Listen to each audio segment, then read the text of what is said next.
A top leader of the Tijuana drug cartel has now been placed on the FBI's 10 most wanted list.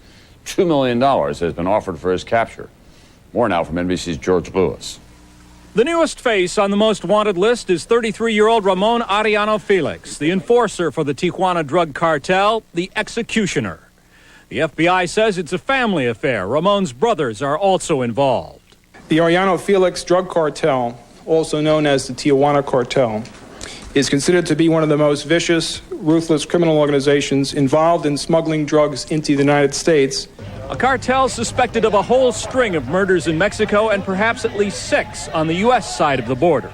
We chose to target Ramon right now because of the fact that he leads the enforcement or security wing of this very violent cartel. 30% of the cocaine that makes it into this country comes from the Tijuana cartel. And the organization reaches out for American gunmen as well as drug users. Military veterans, for example, are classic recruits for the cartels because the veterans know how to operate the high-tech weaponry. Mexican officials like this dead prosecutor aren't the only targets. Now the cartel has begun threatening American officials, including a prosecutor in the San Diego U.S. Attorney's Office. One prosecutor, one police officer will be replaced by others so that these threats don't make sense. Perhaps the best weapon in the U.S. arsenal, the $2 million price on the head of Ramon Felix Arellano, money from the U.S. State Department. $2 million is a lot of money. Money talks, and we're hoping our money talks as loud as the Mexican cartel's money. U.S. officials know that the Tijuana cartel has been untouchable south of the border, killing, threatening, intimidating, and bribing officials. Now the Americans hope to counteract that by going after the cartel's chief enforcer. George Lewis, NBC News, Los Angeles. The FBI today officially put a top Mexican drug thug on its most wanted list and put a price on his head. Tonight, Stewart reports U.S. officials fear Mexican drug traffickers may be getting high-tech American help. With lawmen on both sides of the border increasingly coming up empty-handed, federal agents tell CBS News they are investigating whether Mexican drug cartels have hired retired and former members of the U.S. military to assist them in avoiding arrest.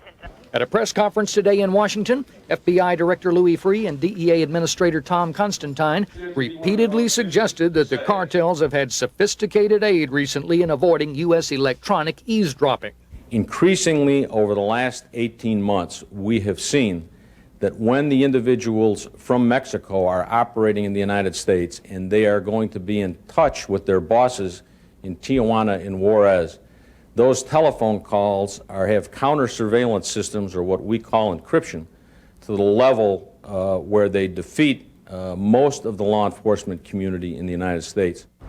If former U.S. military communications experts are working for the cartels, it would explain a lot about their recent success in evading capture, say law enforcement sources.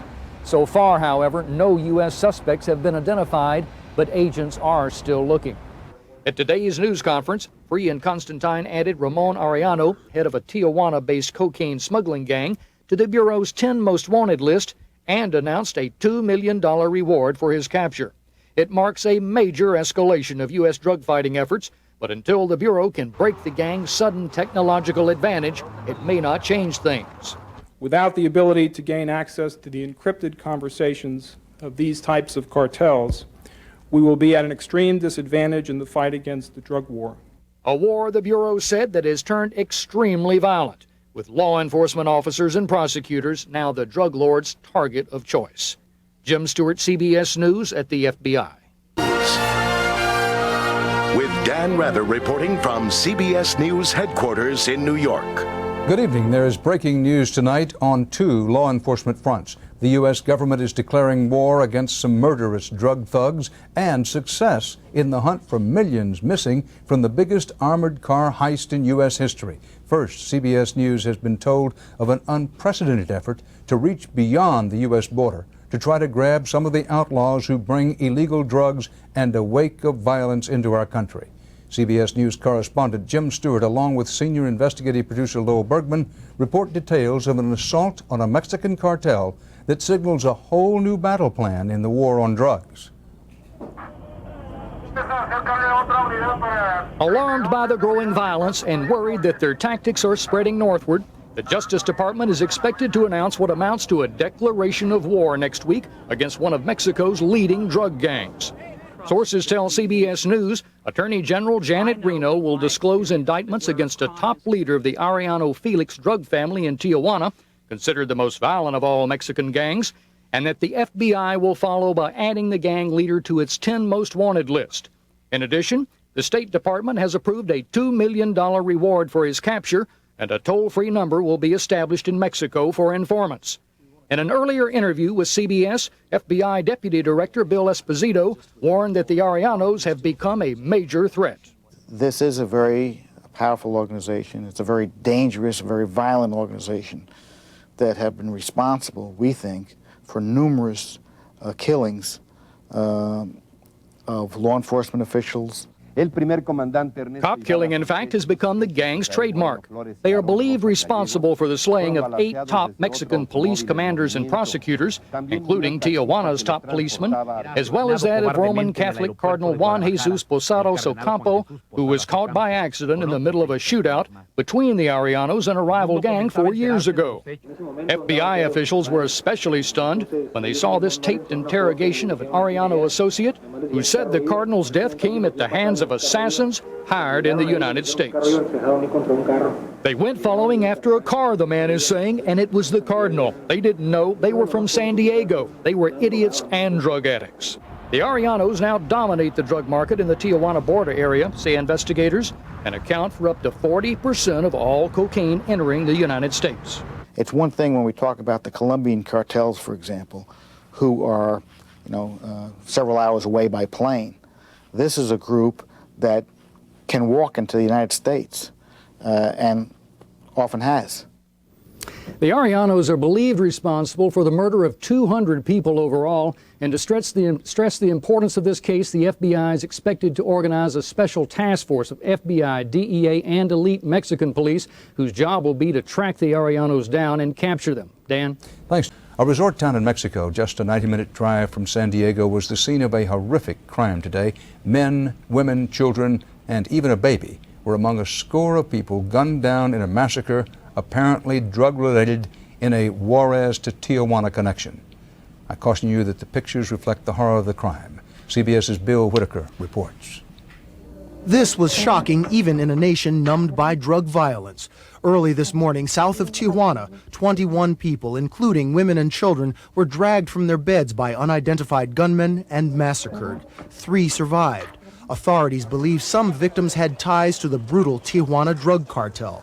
Vicente Calderon is a local TV reporter. I've been covering this area, the border area, and for the last 12 years, and I don't remember seeing anything with this amount of blood and with this kind of violence. A senior Mexican law enforcement official told CBS News today this looks like an alarming escalation of the war between 2 of Mexico's biggest, most violent drug trafficking organizations. The Tijuana cartel, the most vicious and efficient, run by the Arellano-Felix brothers, and rivals based in Juarez, just across the border from El Paso, Texas. Authorities say the Tijuana cartel has been trying to muscle in on Juarez, turning city streets into a bloodbath. This sort of bloodletting, killing of women and children, entire families, as well as principal operatives, is pretty unusual, very scary, and clearly intended to send a message, that is to stay off of our turf or stay out of the market. All of this comes as the U.S. is losing confidence in Mexico's ability to fight the cartels. This week, American officials said they suspect 1/3 of the leadership of an elite U.S.-trained drug-fighting unit has ties to drug traffickers. Meanwhile, U.S. and Mexican officials are bracing for an even bloodier retaliation just south of our border. Bill Whitaker, CBS News, Los Angeles. In Mexico, the illegal drug business is thriving. Its Tijuana-based drug lords have been targeted by Mexican leaders for years. Mexico's new president is promising even tougher action. But there are those who believe that he's facing an unwinnable battle, as Bill Whitaker reports on assignment in Tijuana. For years in Tijuana, the only thing rising faster than the body count has been the profits of the drug lords. About $15 billion a year supplying the U.S. demand for cocaine and other drugs. In fact, Tijuana's ruthless Arellano-Felix brothers cartel is so far-reaching, One brother is on the FBI's most wanted list. They're so powerful, Mexico's new president, Vicente Fox, took an unprecedented step, vowing to capture them in 100 days. La guerra al crimen organizado. We have declared war, he says. He put soldiers on Tijuana's streets, appointed apparently uncorrupted officials. Still, the drug lords remain free, flaunting authorities, reportedly seen on both sides of the border. And the president's 100 days run out this month. Mr. Fox may be the first president to set such a deadline, but he's not the first official to try to put the drug lords out of business. But the others have proven no match for what people here call the cartel's silver and lead. Silver, the money to pay off government officials. Lead, the bullets to kill those they can't bribe. The Tijuana cartel is tied to the execution of the last police chief and the recent torture deaths of 3 government drug agents.